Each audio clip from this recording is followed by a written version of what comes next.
Rodrigo, una cosa, ya eres anfitrión para que puedas proyectar directamente tu presentación más adelante, ¿vale? Para que así tengas más autonomía. ¿Mm? Ya, muchas gracias. Bueno, pues ahora sí, muy buenos días. Sean todas y todos bienvenidos a este nuevo ciclo del Seminario Permanente sobre Migración, Género y Derechos Humanos, Tendencias Globales e Impactos Locales.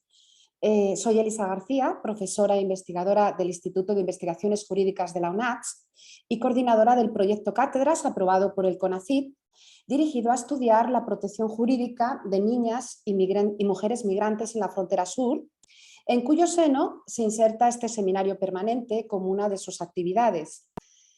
Para aquellos que nos acompañan hoy por primera vez a estas sesiones, les informo que el seminario dio inicio en enero del año 2021 y que desde entonces hemos programado un total de 16 sesiones con una frecuencia mensual, una vez al mes, que tienen lugar normalmente el primer miércoles de cada mes, con la finalidad de analizar las diversas facetas del fenómeno migratorio desde una perspectiva lo más abierta posible y de la mano de expertos consagrados en esta materia.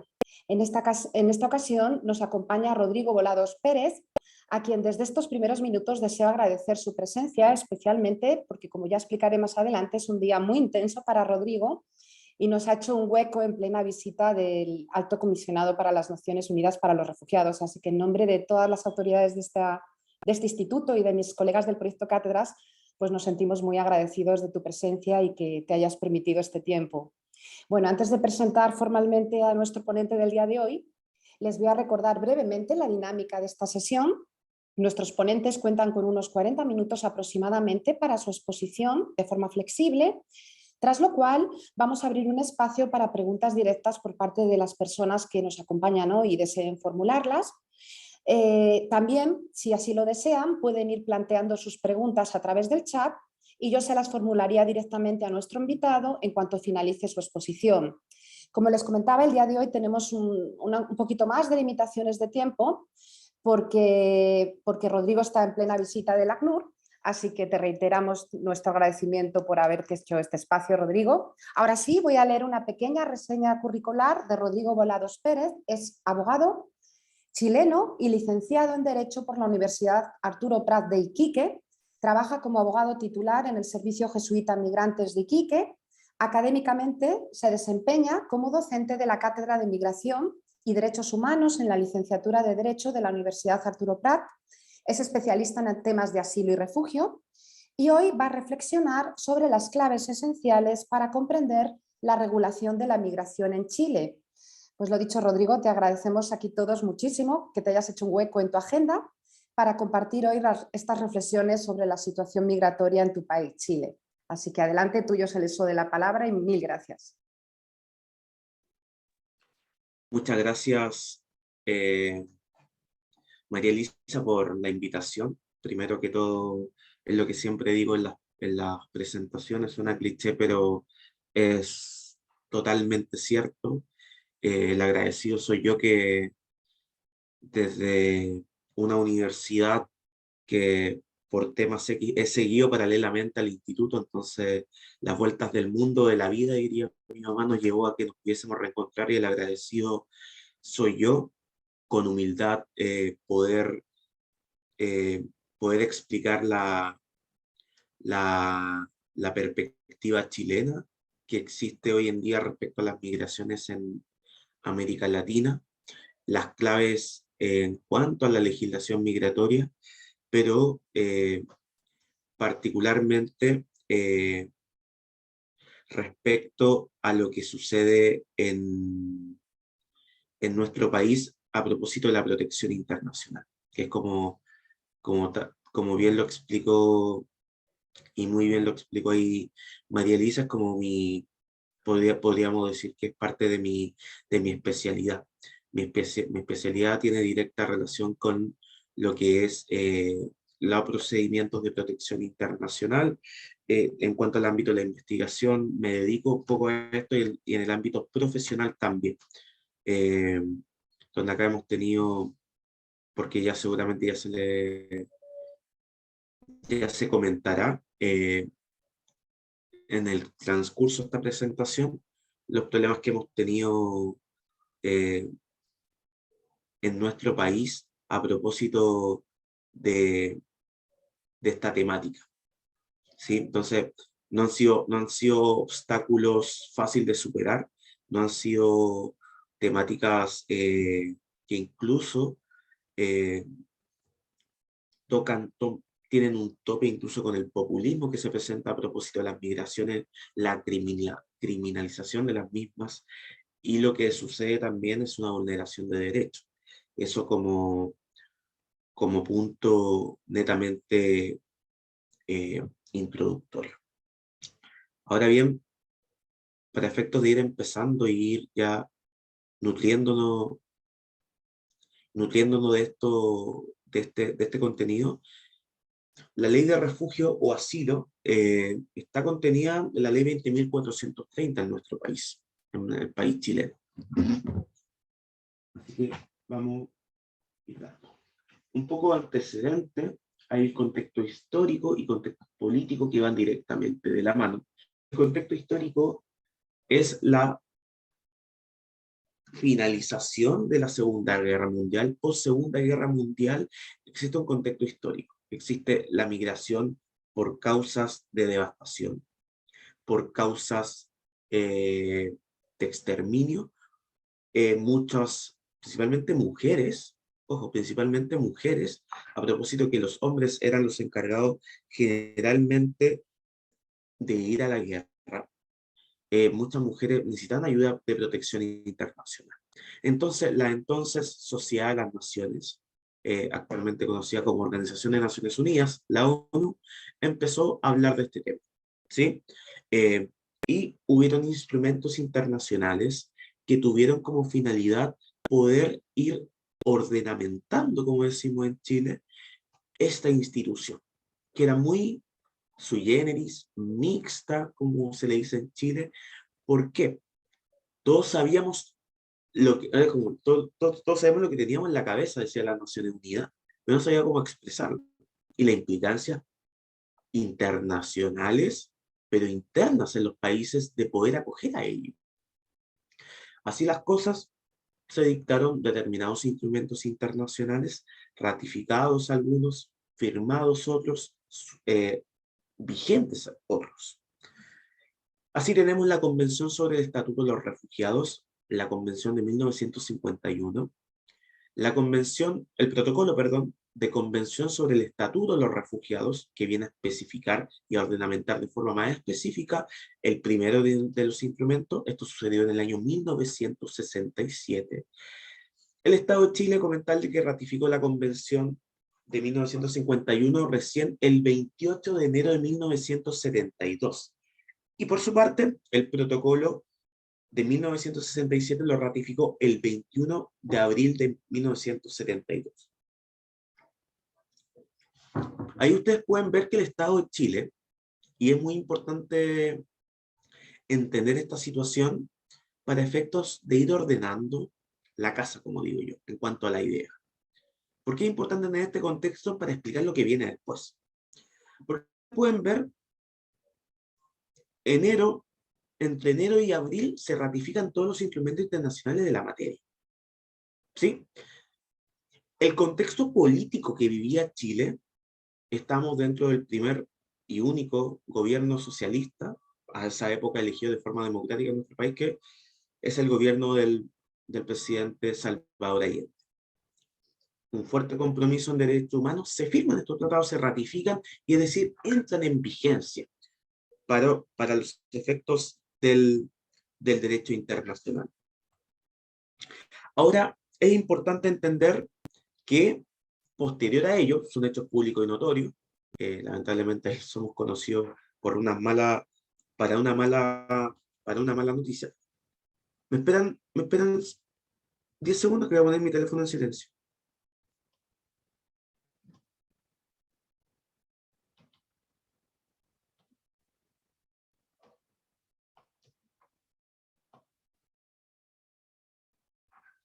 Ya, ahora sí, disculpen.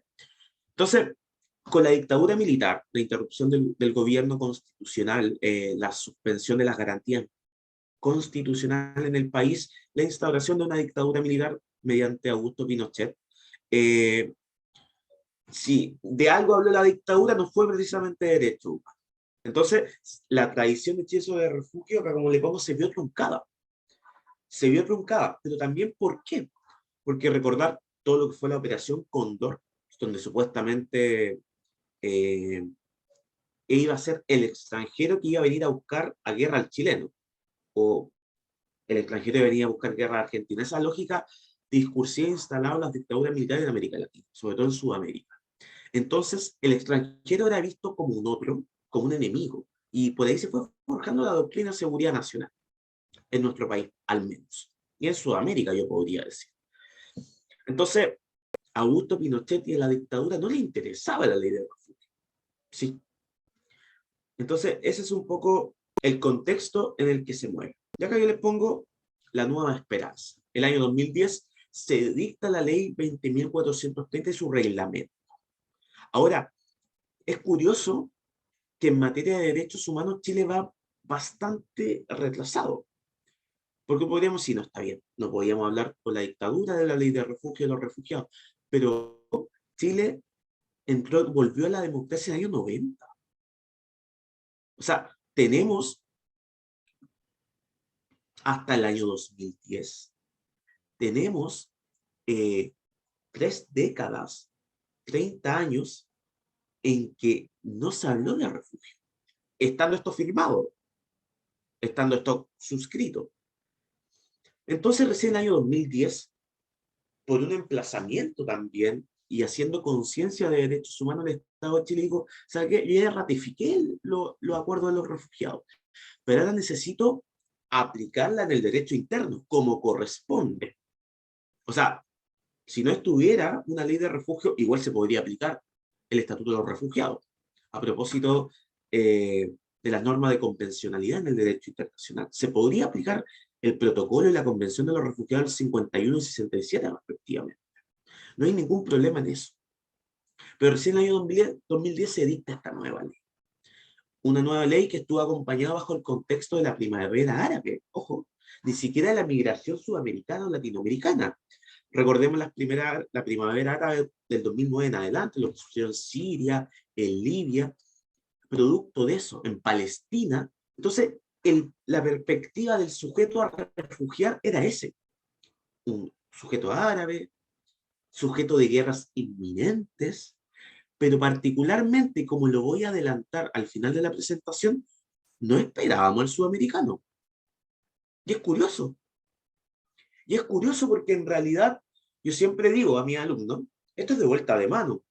Ya hablé de la dictadura militar de Chile, y por lo mismo hubieron muchos refugiados y asilados. Entonces, como que no es algo ajeno a la historia de Chile, los refugiados.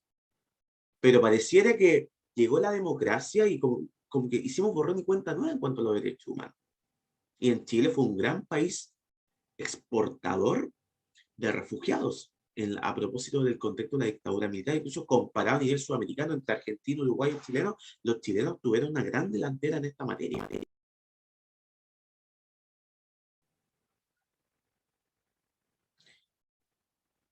Así, explicarle un poco brevemente que existen determinados principios de la ley de refugio.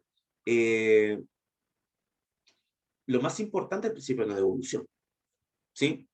Es un principio clave, consagrado eh, a nivel interamericano también, en instrumentos internacionales, que dice que no se procederá a ninguna expulsión o medida que tenga por objetivo la devolución, incluyendo la prohibición de ingreso a frontera de un solicitante de la condición de refugiado o refugiado del país donde su vida o libertad corriera peligro. ¿Sí? Básicamente el principio de devolución, palabras más, palabras menos, en términos generales, es esto. ¿Sí? Si yo tengo la intención de solicitar refugio, soy refugiado, no me puedo volver a mi país, pero ¿por qué no? Si usted es de allá, sí, pero ¿sabe qué? Es que allá mi vida corre peligro. Perfecto, principio de no devolución. Como le digo a mi alumno, se los presento. Ahí está el principio de no devolución. ¿Sí? Lo podemos ver brevemente en conversaciones con migrantes, con refugiados, y principio de no devolución.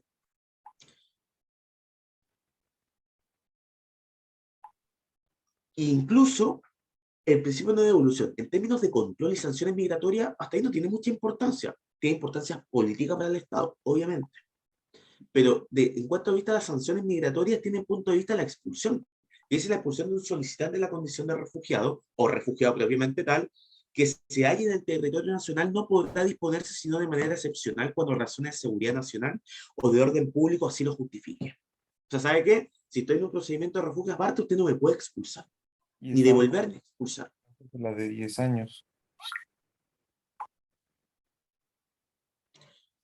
Tenemos otros principios que son tan o importante, relevante como el que expliqué anteriormente, que es el principio de confidencialidad, la no discriminación, la unidad de la familia o reunificación familiar, interés superior del niño, niño o adolescente y la gratuidad.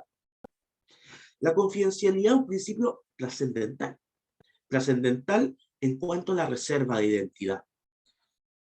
Todo solicitante de refugio o refugiado tiene derecho a la protección de sus datos personales y sensibles, tanto así que el registro de información solamente lo va a manejar el Departamento de Migraciones y los interesados. Tan así que los recursos judiciales, que ya vamos a hablar de eso, como también me conoce María Elisa, soy un litigante que intenta poder revelar la entramada de vulneraciones de derechos fundamentales a la población migrante y refugiada en Chile, y esta no es la excepción. Entonces, cuando yo presento un recurso, una acción judicial, una acción cautelar, hay reserva entre el tribunal, los abogados de la administración del Estado y yo, en que no podemos revelar los datos. ¿Sí? La no discriminación, bueno, normas generales en base al principio de igualdad de la ley. Estas normas migratorias se aplican a los solicitantes de la condición de refugiado y a los refugiados sin discriminación por motivos de raza, color, sexo, edad, estado civil, religión, creencia, nacionalidad o ascendencia nacional, y hay varias más que les pongo. ¿Y esto es por qué es importante? Por lo que le hablaba principalmente. ¿Se acuerdan que les dije que Chile pensaba esto en los palestinos, la primavera árabe? Entonces llega un palestino versus un venezolano a pedir refugio, y ha pasado. ¿Por qué el palestino lo dejan entrar y el venezolano no? O sea, no digo que no dejen entrar ninguno de los dos, digo que nivelemos para arriba en cuanto a la igualdad. No, está bien que dejen entrar al palestino al procedimiento, pero también al venezolano. Entonces, acá, ¿qué es lo que hay? Una vulneración al principio de la no discriminación. Unidad o reunificación familiar, importantísimo. Tendrán derecho a que se le reconozca el estatuto de refugiado por extensión al cónyuge del refugiado o a la persona con la cual se haya ligado por razón de convivencia, sus ascendientes, descendientes y los menores de edad. Esto es importante tenerlo en cuenta, principalmente las causas de los refugiados, principalmente la migración venezolana, es que migran hombres o mujeres solos, es decir, jefes, por decirlo así, de las familias. Cuando adquieren la calidad de refugiado, mandan a buscar a su familia. ¿Y por qué? No solamente porque la extrañan, sino también porque está expresado en la ley. Y eso se manifiesta a través de qué? De este principio, de la unidad o reunificación familiar. Interés superior del niño, niña y adolescente. El principio de interés superior del niño está consagrado en su propia convención. Se considerará que toda actuación relativa al procedimiento de reconocimiento de la condición de refugiado, niño, niña y adolescente debe tomar en cuenta esta convención. Y es importante, y así lo toma la ley de refugio.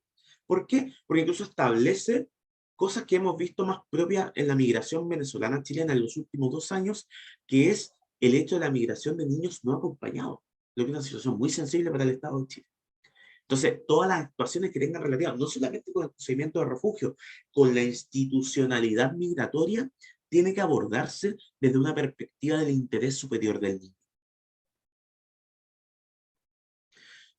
La gratuidad como principio básicamente es que no deberá generarle ningún costo el acceso al procedimiento de refugio. Por ejemplo, las visas común y corriente en Chile se pagan y el valor es determinado en virtud de mi nacionalidad. Por ejemplo, ahí a los amigos mexicanos se los pasaré un poco mal en la visa chilena porque, no sé, un venezolano paga menos que un mexicano, y obviamente de distancia. Lo encuentro absurdo, pero bueno. Se los presento, el Estado de Chile determina eso. De hecho, porque eso se define a partir de un decreto que viene de la dictadura militar, o sea, uno de los tantos decretos que viene de la dictadura militar. De hecho, la carta más importante de nuestro país, la Constitución, proviene de la dictadura militar, que es un tema que recientemente, el domingo pasado, perdimos lamentablemente el plebiscito. Y digo lamentablemente porque iba a ser una de las casi únicas constituciones del mundo que consagra el derecho a refugio a nivel constitucional. Pero ahí esa arena de otro costal. Bueno, eso en cuanto a los principios. Pasemos, ¿quién se entiende por refugiado? Generalmente, acá hay un catálogo de qué puede considerarse refugiado. Vamos a definir básicamente en cuanto al tiempo que cualquier persona que sienta que su vida, su libertad está en peligro. Ah, mire, yo estoy en peligro, yo podría ser refugiado en el país. ¿Sí? Y eso es importante tenerlo presente. Ahora, tanto lo que establece la Convención de los Refugiados, y acá me voy a poner un poco crítico con el derecho internacional y con el derecho de mi país, tanto como lo que contiene el concepto de refugiado en esta ley chilena de refugio, yo digo, ha quedado obsoleto. Y eso yo lo he dicho en conferencias académicas acá en Chile, y me tratan de hereje, me tratan de cualquier situación. Digo, sin duda, ¿por qué? ¿Cuál es la perspectiva de esto? ¿A qué tipo de refugiados estaríamos refiriendo? Recordemos que la convención entre el 50 y 60 se dictaron. Nos estamos refiriendo netamente a un refugiado político, pero no a las causas de discriminación de otra índole. ¿Qué pasa con la comunidad de la disidencia sexual? En Cuba, en países centroamericanos, países más centroamericanos, diría yo, lo rocian con fuego a personas de disidencia sexual. ¿Son disidentes políticos? Técnicamente no, pero si hay una discriminación y su vida sí corre peligro. ¿Qué pasa con los activistas medioambientales? ¿Qué pasa con las discriminaciones étnicas? ¿Sí? Bueno, ustedes están, más lo saben ustedes en realidad, ustedes están en Chiapas, por ejemplo. Entonces, es un tema no menor a que hay que avanzar hacia un nuevo concepto de refugiado. Y así los abogados de derechos humanos lo hemos hecho saber en tribunales en Chile. Lo hemos hecho saber. Y usted sabe que esto tiene que ser mirarse una perspectiva mucho más amplia. ¿Y por qué esa perspectiva tiene hoy día el Estado de Chile? Mire, ¿no sabe qué? Porque como usted no estuvo preso en su país por temas políticos, no, mucha, no estuve preso, pero en realidad me echaron del trabajo por ser gay.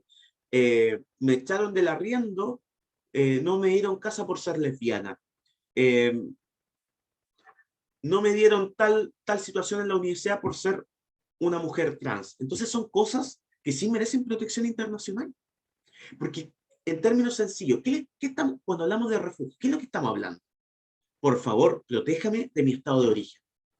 Si yo pidiera refugio en México, ¿qué diría México? Por favor, Estado de México, protéjame el Estado de Chile. O al revés. ¿Ustedes qué dirían? Por favor, Estado de Chile, protéjame el Estado de México. ¿Sí? O protéjame el Estado de España en caso de otras personas. Vamos a la solicitud propiamente de la reconocimiento de la condición de refugiado. ¿Quiénes pueden pedir refugio? Y acá hay una diferencia, en mi perspectiva, esto de mi autoría, con el asilo. Necesito ser persona extranjera o migrante, obvio. No, yo no podría decirle al Estado de Chile, vengo a pedir refugio.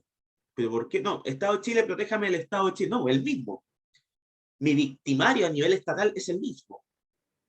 ¿Sí? Tendría que ir a un segundo o un tercer país a poder solicitar la condición de refugiado. Encontrarse dentro de Chile. Y acá está la diferencia. Ejemplo, para la dictadura militar, ¿qué es lo que sucedía? Se pedía asilo, teniendo como asilo diplomático. Es decir, yo en mi país de origen voy a una embajada de otro país. ¿Sí? Por ejemplo, que yo muy agradecido con las y los mexicanos por lo que hicieron por nuestros compatriotas en esa época. México fue un gran salvoconducto en el 73 para que muchos compatriotas perseguidos políticos pudiesen ir hacia su país en busca de salvarle la vida. Entonces, ahí, no sé, yo iba a la Embajada de México, mire, ¿sabe qué? Me puede dar asilo porque en realidad fui funcionario del gobierno. Ah, listo, vayámonos para México. Eso es un asilo. El refugio tiene que pedirse en el país de origen del cual yo quiero que me dé protección internacional. Entonces, a ese ejemplo, yo no tendría que ir a la Embajada de México en Santiago de Chile, tendría que ir a Ciudad de México, a Puebla, a Chiapas, a pedir refugio en el territorio mexicano. Esa es la diferencia. Y esto es indiferente a la situación migratoria. De hecho, hay personas que incluso pueden tener la permanencia definitiva, que es el documento más seguro para un extranjero en Chile. Después de eso, para los extranjeros en Chile no hay nada más. Nada más. Les queda nacionalizarse, si es que lo desean, pero a veces no es necesario. Incluso una persona con permanencia definitiva puede pedir refugio en Chile. ¿Por qué? Imaginemos que las condiciones de su país cambian. También puede hacerlo. Y acá hay una pregunta que es acá donde tenemos todos los problemas del mundo.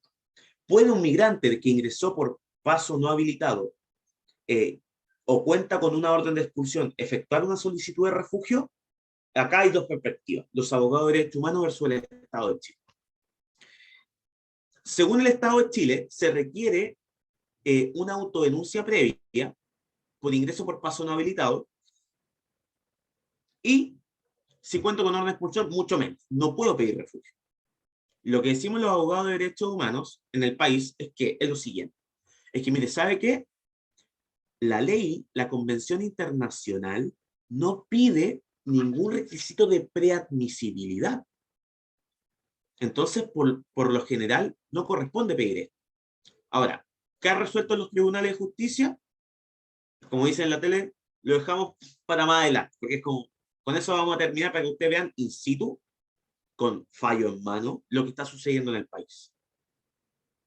¿Dónde se formaliza la petición de refugio? En dos lugares, en frontera y dentro del país. En frontera, tema conocido a nivel internacional, no hay mucha diferencia en cuanto a ello, se piden en la frontera, ¿sí? Al ingresar a la frontera, a la autoridad contralora de la migración puedo pedirle refugio en frontera. ¿Cuál es el problema de esto? Que me piden 1001 requisitos, me piden que cuente mi historia para recién dar una petición en frontera. Lo que dice la ley chilena es que es una de las formas de pedir refugio es en frontera, donde la autoridad contralora tendrá que dar un salvoconducto para que esta persona entre al país de forma regular y pueda iniciar las gestiones. Distinto a lo que sucede en Estados Unidos, ¿cierto? Donde uno pide frontera y está en el transcurso de frontera y dice, todavía no tengo el visto bueno, como decimos en Chile, y una vez que esté el visto bueno, dejan de entrar a Estados Unidos por materia de refugiados. Bueno, acá en Chile no, en frontera se tendría que dar el paso a, cuestión que no se cumple, y no se cumple también por los contextos propios de la frontera. Poca fiscalización. La frontera, diría yo, frontera más polémica en Sudamérica es Colchane, que es por donde existe la mayor entrada de migración desde el 2018 a la fecha. Más de 40.000 casos de ingreso por paso no habilitado. Como le decimos acá, en la franja de Gaza, la migración sudamericana. Y decimos franja de Gaza en un sentido de que nos estemos comparando, o sea, lo comparamos por la brutalidad en cuanto a la vulneración de derechos humanos que hay. No hay fiscalización, malos tratos, funcionan tratas de personas con complicidad de la policía chilena y eso me hago responsable yo de lo que digo porque hay investigaciones que así lo estiman pertinente. Y dentro del país también se puede pedir la condición de refugiado, asentado ya en la ciudad en el departamento de migración. Ahora, el procedimiento, ¿cómo se inicia el procedimiento de refugiado? Mire, ¿sabe qué? En términos generales, lo que yo hago es presentarme en la oficina de migración y quiero solicitar refugio. La práctica indicaría, y la ley indicaría, es que me tienen que entregar un formulario, y el formulario lo relleno, y se me inicia el proceso de la determinación de la condición de refugiado, en donde incluso tengo posibilidad de contactarme con el alto comisionado de las Naciones Unidas para los Refugiados, de la ACNUR, donde el gobierno notificará a los organismos correspondientes para prestar ayuda social y administrativa a los solicitantes de refugio. Así se inicia el procedimiento de refugio. Uy, qué fácil, o sea, qué sencillo, qué bien Chile, qué bien que estemos trabajando en estas materias.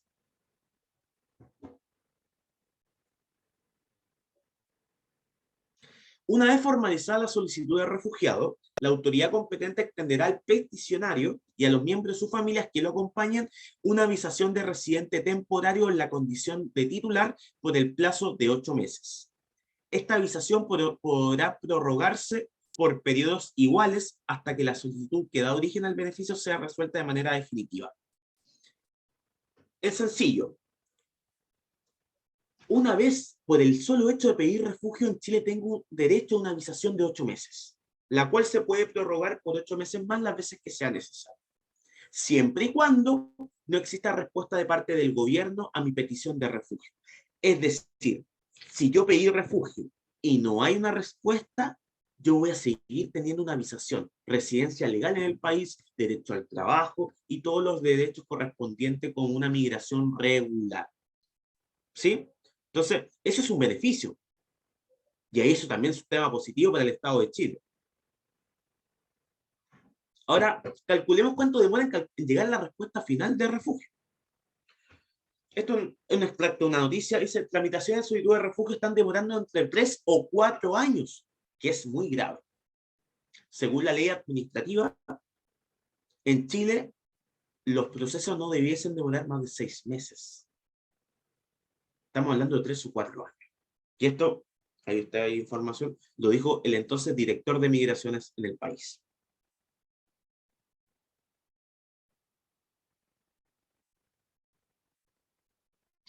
Veamos en cuanto al tema de la Secretaría Técnica de la Comisión de Reconocimiento de la Condición de Refugiado. Los funcionarios que tomen conocimiento de la solicitud de refugio deberán ponerla en conocimiento el más breve de la Secretaría Técnica. ¿Qué hace la Secretaría Técnica? Recopila información sobre el país de nacionalidad o residencia habitual que sea relevante para analizar las solicitudes presentadas, en particular en lo referido a la situación del afectado ante la ley, sus derechos civiles, políticos, económicos, sociales y culturales. Y es quien recomienda otorgar la calidad de refugiado o denegarla. Es muy importante esta institución. Además de ello, hay una entrevista personal. Yo ya le había comentado que estas personas rellenan un formulario, pero aparte hay una entrevista personal, en donde ataca el corazón del solicitante de refugio. Porque claro, a todos nos ha pasado cuando hacíamos las pruebas en la facultad que habían cosas que no nos salían por escrito, pero sí nos salían oralmente. Lo que queda acá en el Estado de Chile es que tanto oralmente, verbalmente, como escrita, estén contenidas las razones por las cuales las personas pidió una condición de refugiado. Cuando me llegue la resolución de refugio, sacaba mi calidad de solicitante de refugiado y paso a ser refugiado o no. En caso de la respuesta ser positiva, las personas a quienes se le haya reconocido la condición de refugiado y sus familias tendrán derecho a que se le otorgue un permiso de residencia permanente. Como dije, el documento legal, la visa legal más importante en nuestro país para los extranjeros en Chile. Y en caso negativo, se rechaza la solicitud de refugio, pero tendrá derecho a solicitar un permiso de residencia en el país conforme a las reglas vigentes en el país. Acá, unos pequeños gráficos. Entre el 2010 y 2020, ¿por qué 2010? Porque recuerden, en 2010 entró en vigencia esta nueva ley. Existían más de 17.000 solicitudes de refugio formalizadas en los organismos correspondientes, donde la mayoría eran de sexo masculino.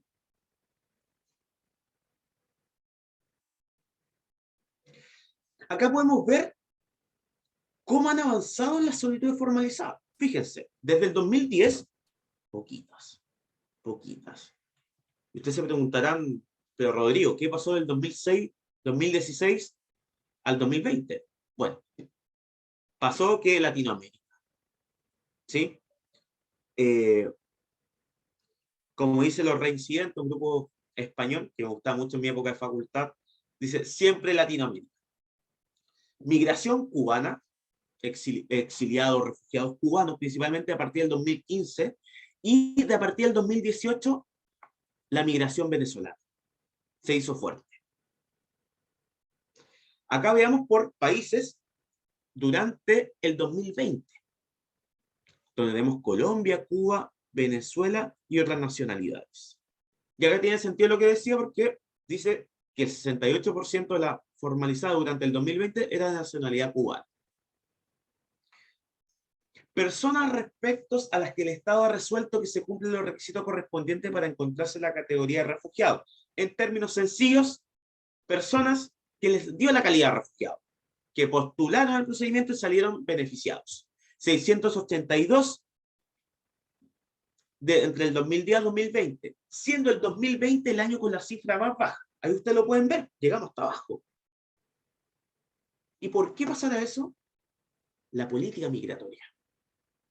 Porque después el Estado de Chile dijo, mira, parece que esto nos está gustando. Chile suscribe tácitamente, no de forma expresa, a la doctrina de seguridad nacional de las migraciones y no a la migración con una perspectiva de derechos humanos. ¿Sí? Y esto es lo gratificante. ¿Sí? A ver si tengo la... Durante el 2020 se formalizaron 1.629 casos de solicitud de refugio. Veamos cuántos fueron acogidos en el 2020. Estas, las formalizadas, las solicitadas. Veamos cuántas finalmente se resolvieron favorablemente. 7. O sea, ahí María Elisa me tendrá que... Hasta ahí me llega la expertise en cuanto a las matemáticas, ¿cierto? No soy tan... Bueno, pero es un número ínfimamente. Un número muy bajo. Solicitudes de refugio que han sido rechazadas entre el 2010 y 2020. Comparen ustedes. Como decimos en Chile, datos, no opiniones. Cuando partió la ley de refugio, solamente 438 fueron rechazadas. Al 2020, más de 2.000. Veamos si tengo... Y principalmente se tuvo que dar el rechazo a partir de las solicitudes del 2016 en adelante. Porque como dije, se demoran 3 o 4 años en responder la solicitud.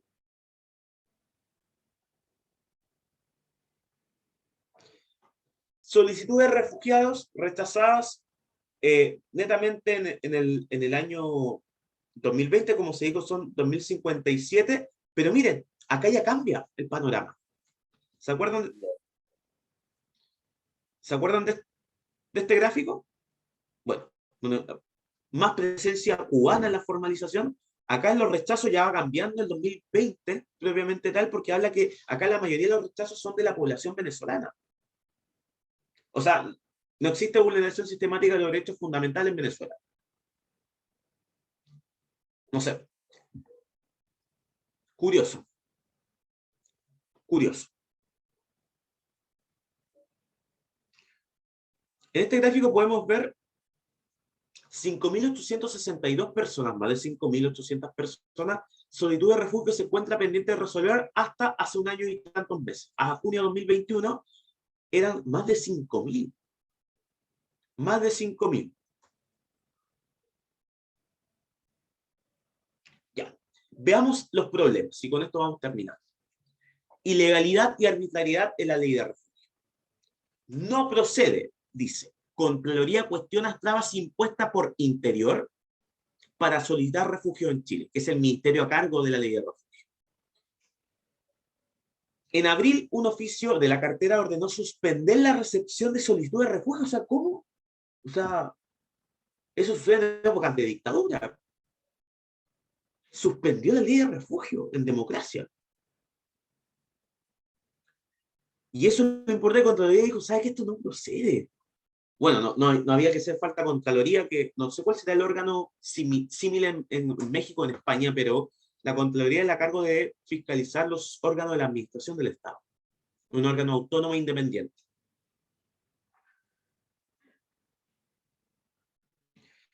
Bueno, acá la foto de mi ex jefe, pero una persona muy conocedora de estas materias, denunció irregularidades por parte de su Secretaría del Interior en procedimiento para reconocer la condición de refugiado.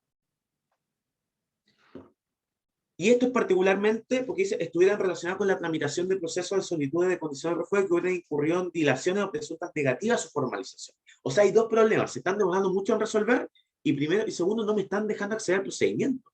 Y acá es donde yo veo que está el principal problema con el Estado de Chile. el principal problema con el Estado de Chile es como un partido de fútbol. Si me dicen, si yo juego contra el Real Madrid o un equipo muy importante, seguramente lo voy a perder. Me dicen, oye, es que vaya a perder. Listo, lo puedo perder. Pero no me dejan entrar a la cancha y me dicen que ya perdí. Pero ¿cómo no? Yo no, que tengo que jugar ese partido primero. Lo mismo con la ley de refugio. Dicen, no, no, que usted no va a calificar. Pero ¿cómo sabe si no deja funcionar la administración de la ley? No deja funcionar los órganos competentes. O sea, funcionarios se arrogan facultades que no tienen. El ejemplo que está sucediendo en Chile está en este fallo, que fue logrado mediante este humilde servidor de la justicia chilena. Dice, tercero, que se señala en síntesis que los recurrentes acudieron a dependencia de la recurrida con el objeto de manifestar intención de formalizar su condición de refugiado, para lo cual se toca la puerta de timbre en varias ocasiones, sin que se abriera la puerta, sin ser recibidos, ni siquiera que el personal de seguridad nos diera alguna respuesta. Dice, no, es que no lo atendieron por X razón. Pero bueno, los tribunales chilenos dicen, no, es que ¿sabe qué? Esto es un procedimiento especial, de ley internacional, de perspectiva interamericana. ¿Sí? Entonces, es importante tener presente esta situación. El artículo 32 de la Ley de Refugio, por su parte, dice que dada la naturaleza arreglada del procedimiento de reconocimiento de la calidad de refugiado, resulta menester que la medida de cautela a adoptar en favor de los recurrentes implique la formalización de la ley de refugio propiamente tal. ¿Y eso cómo se manifiesta? Entregar el formulario sin ningún tipo de explicación. Acá el caso quinto se pone el caso de las negadas verbalmente. O sea, me atendieron y me dijeron que no. Que lo expresado se desprende que la solicitud de refugio fue negada verbalmente sin que tuviera posibilidad de iniciar el procedimiento. Y eso es lo que constituye una arbitrariedad, porque vulnera el artículo 1 y 2, número 1, número 2 de la Constitución chilena, que es igualdad ante la ley.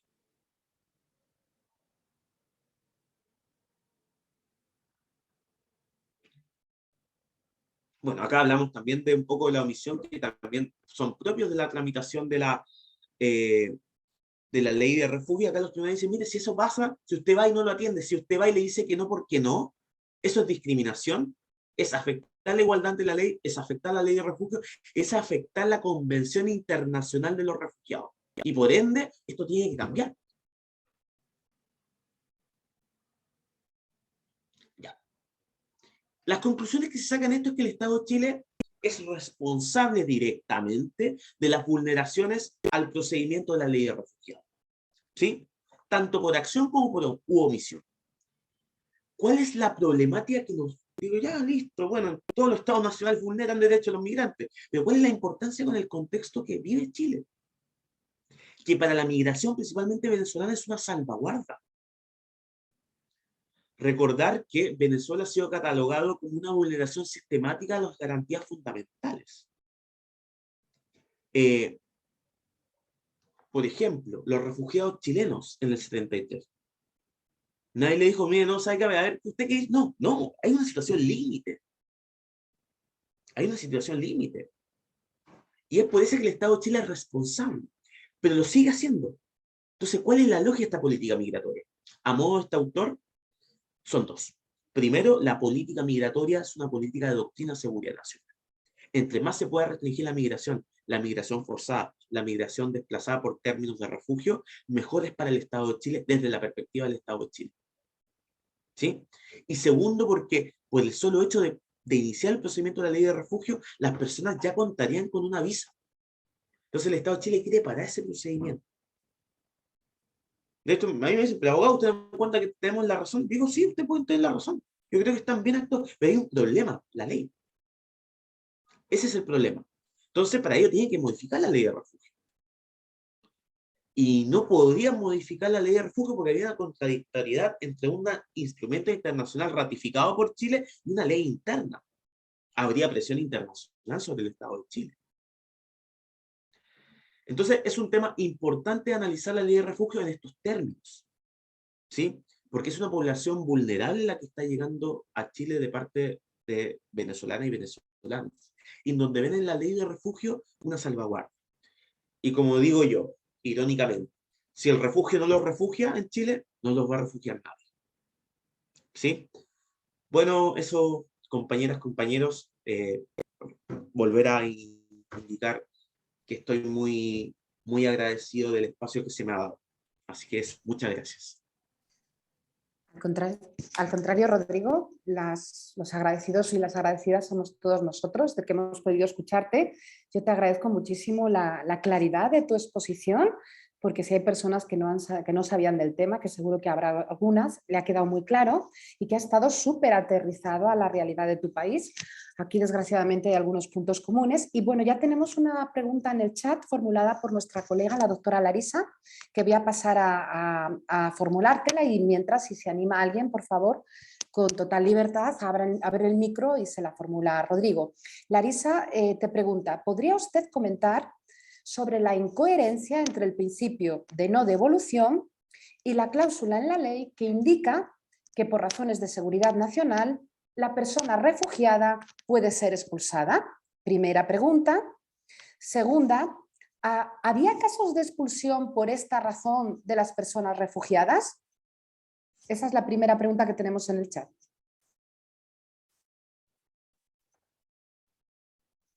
Ahora sí. Bueno, primero que todo, bueno, todavía es buenos días allá en México, ya pasamos buenas tardes acá en Chile, buenas tardes para Chile, buenas tardes allá, buenos días allá en México, Larisa. Muy buena pregunta, son una parte de las contradicciones, ¿sí? Yo comparo esta pregunta cuando nos hablan del derecho a migrar.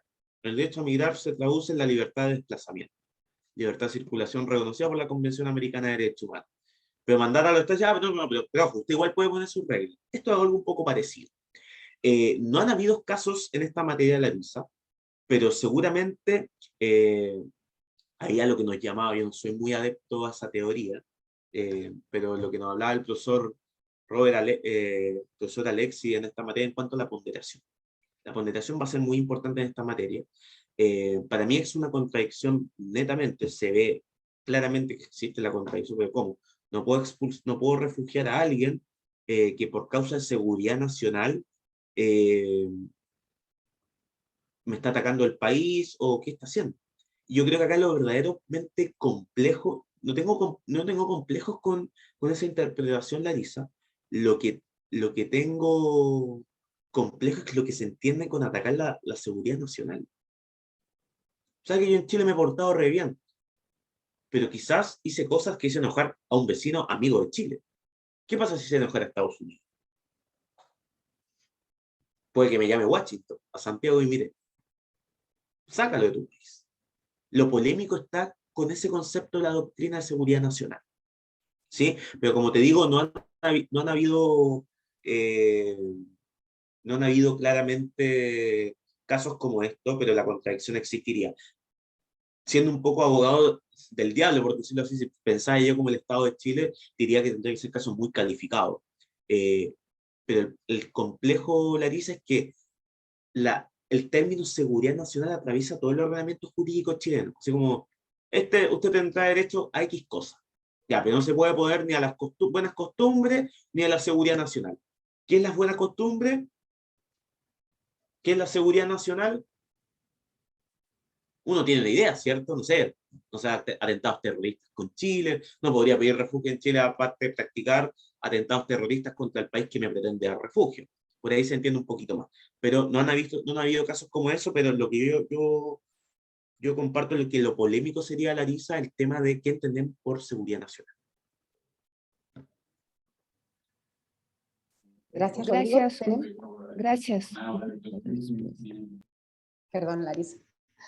Tenemos más preguntas en el chat y mientras, si alguien se anima a formularlas directamente, Juan Antonio te felicita, dice que le gustó mucho tu cátedra y hace una pregunta que no es tanto de migración, pero bueno, que estás más que habilitado para responderla. ¿Cómo podría explicar en estos años qué son los derechos humanos? Es una pregunta que la formula Juan Antonio desde Ciudad de México. Y luego tenemos otra pregunta de Jesús Orel, que él te pregunta, ¿volverán a intentar poner a nivel constitucional la figura del refugio? Yo entendí que habías explicado que estaba en la Constitución, pero bueno, no viene de más explicarlo ahí a Jesús. Gracias. Adelante, Rodrigo. Voy a responder la segunda, que creo que es la más como menos, no la más fácil, la menos complicada de responder. Yo creo que no. Yo creo que no en el nuevo proyecto de constitución que va a tener Chile, el tema migratorio acá se ocupa como un tema de populismo penal, de criminalización de las migraciones. Siendo pesimista, yo creo que no. Me gustaría que la ocuparan. Pero lo quiero vincular incluso con este tema, con lo que preguntó Larisa anteriormente. Larisa incluso al principio no de evolución iba a estar en la Constitución. Y ahí va a ser más complejo, porque no era un tema de ley versus constitución, sino constitución con constitución, normas constitucionales cruzadas. Y ahí entraríamos a estudiar a Robert Alexis de inmediato. ¿Qué hacemos en este tipo de casos? Pero yo creo que es una buena idea, pero podría ser que sí. Yo creo que no, la verdad. Yo creo que como están las cosas políticamente en Chile, van a claudicar de derecho los migrantes, lamentablemente. Y Juan Antonio, ¿qué son los derechos humanos? Bueno, los derechos que tiene toda persona por el hecho de ser tal. Yo en eso soy más, yo fundamento teóricamente incluso que la migración sí es un derecho humano y debe ser un derecho fundamental. Pero eso, el derecho que tiene toda persona por el hecho de ser tal, ¿sí? Es decir, un concepto mucho más universal, un concepto que exceda incluso los temas políticos. O sea, hablamos de derechos humanos cuando la dictadura era de Pinochet, pero cuando hay regímenes totalitarios que son cercanos quizás a mi tendencia política, yo no lo dejo de lado, o hago vista gorda, y esto me hago cargo porque incluso a mí me pasó en la universidad, después de ir a estos países y observar la violación de los derechos humanos, y dice, bien, podría estar de acuerdo en el gobierno en sus políticas, pero hay que ser un hecho. La vulneración de derechos humanos se tiene que condenar venga donde venga. Y nosotros como académicos, investigadores, docentes, abogados, somos de alguna u otra forma activistas. Cuando me preguntan en clase, o sea, yo tengo una tendencia reconocida de izquierda en mi universidad, pero yo digo, mi primera militancia son los derechos humanos. Y eso, yo no diría más ni menos que es el derecho de una persona por el hecho de ser tal. Entonces, ¿cuáles todos los derechos que podríamos hablar? Principalmente partir de la dignidad como piso mínimo. Ivonne quiere formular una pregunta. Adelante, por favor.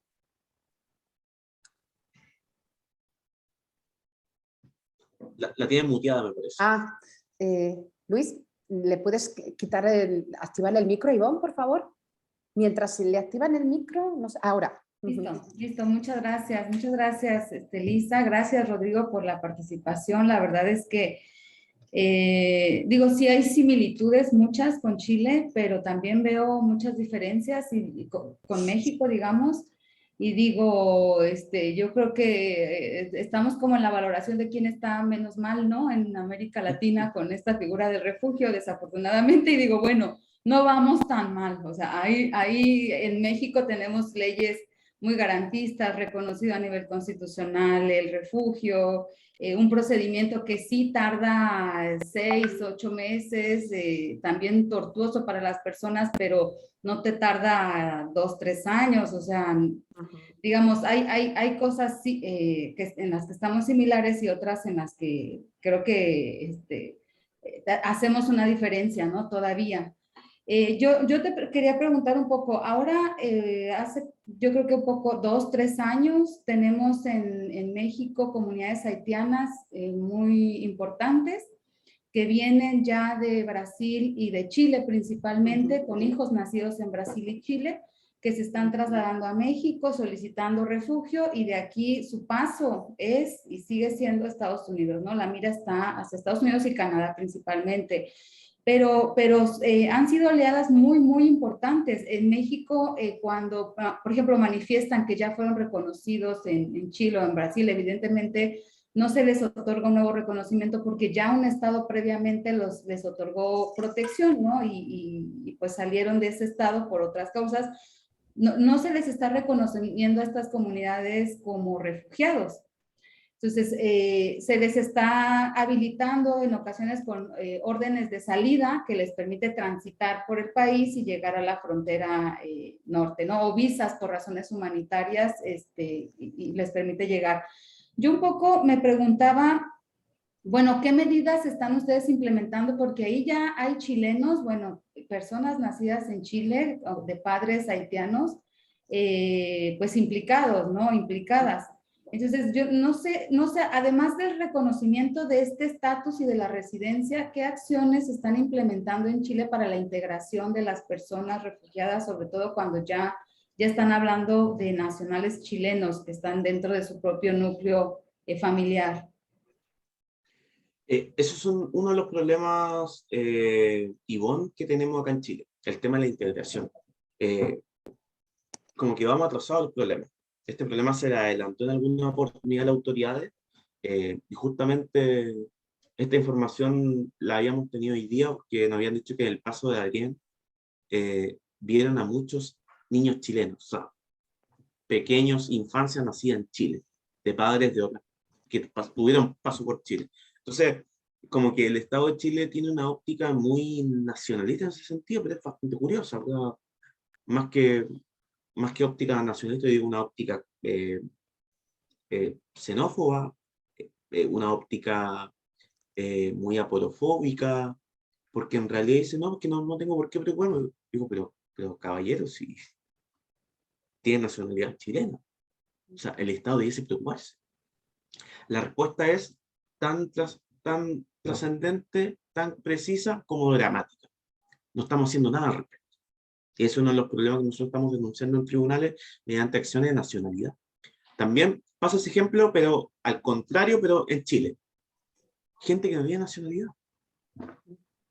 Venezolanos que estuvieron en Colombia, nunca fueron a inscribirlo en Colombia, Ecuador nunca lo fueron a inscribir, en Perú no, llegaron a Chile. Y llegan a tomar servicio con nosotros y dicen, ¿qué pasa? Bueno, usted no tiene nacionalidad. Es una patria. Y suena fuerte. Suena fuerte que alguien no tenga un vínculo, que es lo que define un vínculo jurídico con un país, y me reconozca derechos y obligaciones correlativas. Y esos son los temas que acá en infancia recién se está abriendo, empieza a hablar de infancia migrante. Pero es un tema que está abordando. Lamentablemente yo creo, Ivonne, que no le va a, de hecho no le va a importar al Estado chileno, porque dicen, ya están afuera. Pero son chilenos. ¿Y qué pasa si ellos van al consulado chileno en México? Me pregunto yo, ¿lo atendrán? Bajo esta óptica el Estado de Chile, yo creo que no. Deberían. Son chilenos. Son chilenos. Hay personas expulsadas con hijos chilenos. ¿Y en qué calidad queda el niño chileno allá? ¿Como turista? No, es que los papás son venezolanos. Sí, pero el niño es chileno. El niño no tiene nacionalidad venezolana. Entonces, el niño, contradictoriamente, pasa a ser un migrante en el país de origen del padre. Y eso es lo curioso, digo lo curioso, ironizando porque es algo dramático. Es algo potente. Eso, Ivonne. Gracias, Rodrigo. Tenemos una pregunta en el chat de Jimena Alcántara, una alumna de doctorado nuestra. Te pide si puedes hablar un poquito más sobre la diferencia entre asilo y refugio. Y yo ya, como ya estamos en los momentos finales, no me resisto a formular dos preguntas rápidas. La primera es si no hay límites temporales para formular la solicitud de refugio en la ley chilena, que es uno de los asuntos más duros aquí en México. Y la segunda pregunta es si puedes decir un poco más qué pasó y cómo el Poder Ejecutivo, yo entendía que era la propia Secretaría de Interior, de la que depende, pudo suspender la recepción de solicitudes de la condición de refugiado, lo cual es no solamente insólito, sino gravísimo y suena un poco como a surrealismo mágico del de América Latina. No sé, si puedes decir un poquito eso. Serían esas tres preguntas. Gracias. Exactamente. Bueno, a la de Jimena, básicamente Jimena es un tema semántico de conceptualización. Es tratado como sinónimo de la doctrina internacional y nacional, en la jurisprudencia nacional e internacional, como sinónimo. Yo veo el asilo como un asilo diplomático, y particularmente la diferencia es dónde se pide el refugio, dónde se pide la protección. La igualdad, la similitud es que ambas buscan una protección internacional. La diferencia para mí es dónde se solicita. El asilo se solicita en las embajadas y el refugio netamente en los países de origen. Pero es una diferenciación que no todo el mundo está de acuerdo. Por eso dije yo me hago cargo, o sea, como yo quizá el día de mañana llegue a ser mayoría esa postura la que estoy diciendo, y me van a decir, mira, yo hablé con la persona que postulaba esa diferencia, pero particularmente eso, es un tema semántico de concepto, solo eso. Y respecto a lo que me planteó María Elisa, que la primera era respecto, la segunda me acuerdo, la primera era Si no del había plazo, límites de tiempo, sí, para formular. Ya, el plazo, hay una interpretación que saca los abogados de migraciones que dicen que solo tienen 10 días hábiles para presentarse. Bueno, ese planteamiento ha sido desechado por el Tribunal de Justicia. Ha dicho que no es una interpretación pro hominem ni pro derechos humanos en la materia. Recordar que, si bien es una ley de refugio, entonces tenemos que interpretarla pro derechos humanos, y aparte la ley de refugio es de índole administrativa. Entonces hay que, bajo los principios del derecho administrativo general e internacional, hay que interpretarla pro administrado y no pro administrador. Entonces, bajo los dos conceptos, no hay plazo establecido. Así hay personas que han formalizado su solicitud de refugio después de un año, porque hay un problema muy importante en cuanto al acceso a la información. El acceso a la información. Personas de 2 años que no tienen idea que existe un procedimiento de refugio en Chile. Ya había sido preso político en su país de origen. Con ejemplos así de garrafales no hemos encontrado. Y respecto al surrealismo mágico que explicaba María Elisa, bueno, es eso. Es un tema así como... Me cuesta mucho explicarlo porque en realidad considero que es algo muy nefasto de parte del Estado de Chile. Y yo dije una vez en el Tribunal de Justicia, esto obedece a prácticas propias de un régimen de facto, de una tiranía, de una dictadura. Cuando me dicen, no, es que ahora la ley no, pero ¿cómo no va a existir la ley? Si está la ley. No, es que ahora se suspendió. ¿Pero por qué se va a suspender? ¿Sí? Y una investigación seria buscando responsabilidades penales incluso, pero no se llegó a nada, me parece. Tengo entendido que, o todavía está en proceso. Pero sí, es grave, así de grave, ¿eh? Se lo dijo, los tribunales dicen, pero ¿cómo va a suspender? Pero ojo, es un tema que el Estado de Chile lleva la irregularidad migratoria, María Elisa, y a todos los que nos escuchan. ¿Por qué? Las personas que piden visa en el exterior, en los consulados chilenos, en pandemia se les cerró la visa, el procedimiento, sin ninguna explicación. No es que está la pandemia. Digo, sí, habrá que tomar medidas, pero ¿qué culpa tiene la persona? Insisto, ley pro administrado. Entonces, ¿por qué yo tengo que pagar las culpas al administrador que no sabe cómo manejar esta crisis? Y se cerraron, María Elisa, se cerraron embajadas. ¿Y qué hacen los chilenos que están allá? Entonces, es un tema sistemático que a nivel de relaciones internacionales y tanto de la política migratoria está muy al debe del Estado de Chile. Pues muchísimas gracias, Rodrigo, con una puntualidad germánica que a mí me sorprende aquí en Chiapas, pero aquí así somos, puramente germánicos. Mucho antes de las 12:10, 1:10 en Chile, que es cuando tú tenías comprometido el cierre, te vamos a hacer entrega con muchísimo afecto. Espero que te llegue así la calidez y el afecto y el agradecimiento que todo el equipo de cátedras y del instituto tenemos hacia ti.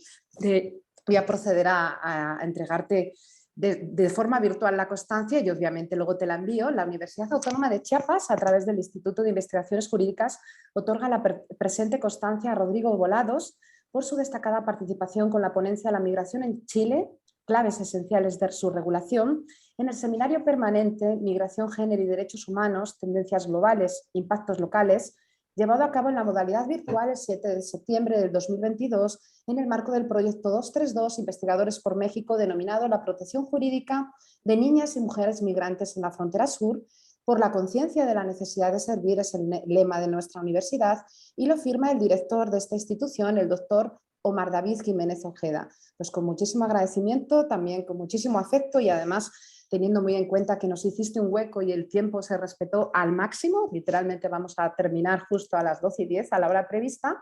Les agradecemos a todos por su presencia, por la calidad de sus preguntas, al ponente, por supuesto, por su intervención, porque ha estado súper claro y nos seguro que ha motivado a muchos de los que nos han seguido para seguir investigando sobre el tema y seguir aprendiendo, o al menos para verlo desde otra óptica, que eso es lo más importante. Y quedan todos emplazados para la próxima sesión de este seminario permanente que tendrá lugar el próximo miércoles 5 de octubre y donde vamos a tratar un tema de enorme importancia, las causas y consecuencias de la migración infantil no acompañada de paso por México. Así que lo dicho, muchísimas gracias a todos aquí, muchísimas gracias Rodrigo, amenazamos con volverte a invitar, te avisamos. Y Totalmente, de hecho se lo iba a pedir, no es que no me quiera ir, pero sí. Bueno, ahí María Elisa voy a coordinar unos temas contigo, así que hoy hablamos en la tardecita para Claro que darte sí. mi agradecimiento, reiterar, muy agradecido y cuando quieran me invitan. Que te Es un tomamos tema la que palabra, Rodrigo. dos cosas me apasionan mucho, el tema de los derechos humanos de las personas migrantes y el fútbol. Así que mientras no exista partido de fútbol de por medio, seguramente yo voy a estar. Respetaremos esa exigencia que nos parece constitucional y profundamente legítima, cero surrealismo mexicano, que no haya partidos de por medio y contaremos con tu presencia. Gracias a todos y cerramos aquí para que Rodrigo se pueda integrar a su visita con el ACNUR. Muchísimas gracias por su presencia, de corazón. Chaito. Adiós. Gracias. Gracias.